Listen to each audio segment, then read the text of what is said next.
MBS Radio se une a Himalaya.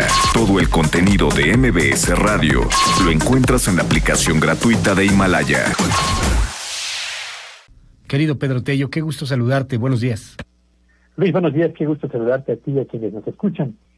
Fíjate que a lo largo de la emisión de Noticias MBS del día de hoy, se ha comentado ya de manera exhaustiva el reporte que el día de ayer el Banco de México presentó sobre el desempeño de la inflación durante el primer trimestre del año, enfatizando particularmente las estimaciones, los 3 escenarios que plantea Banco de México para el desempeño de nuestra economía en el 2020 y en el 2021. No abundaré sobre ello porque ya lo comentó muy bien Errázuriz, pero déjame comentar 2 cosas de ese reporte que me parece que han pasado desapercibidas. La primera es que hay un cuadro que presenta Banco de México que me parece que es bastante ilustrativo, donde compara la magnitud del esfuerzo que están realizando Italia, Alemania, Japón, Reino Unido, Francia, Estados Unidos, España y países de América Latina como Perú, Brasil, Chile y México, en materia estrictamente fiscal, para poder apoyar a las empresas y a los empleos a efecto de tratar de contener en la medida de lo posible el impacto negativo de esta crisis económica y de esta crisis sanitaria que estamos viviendo a escala mundial. Y no es que se trate de algo nuevo, no, pero es interesante porque es la primera vez que Banco de México presenta un comparativo de esta naturaleza, Luis Auditorio, donde México aparece perfectamente ubicado en la última posición por cuanto a la magnitud del esfuerzo y del compromiso fiscal a favor de las empresas y del empleo.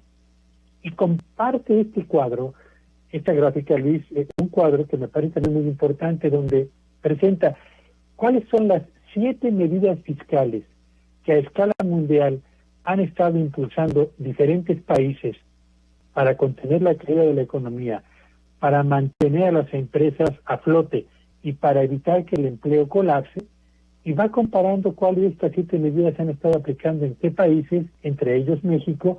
Y en el caso de nuestra economía, Luis, solamente se señala que aquí se aplican solo 3 de esas 7 recomendaciones. Y cuando uno ve esto, uno termina por entender por qué es que los pronósticos para la economía mexicana son cada vez más y más adversos, cada vez más y más pesimistas, y por qué cada vez más se acercan a la frontera de los 2 dígitos. Banco de México ya lo puso en 8.8%, que ya está prácticamente muy cerca de la frontera de los 2 dígitos, y me parece que es importante también subrayar lo siguiente, porque comienzan nuevamente esta oleada de señalamientos de que estaríamos muy bien, a menos que, o estaríamos mejor si la pandemia no se hubiera presentado.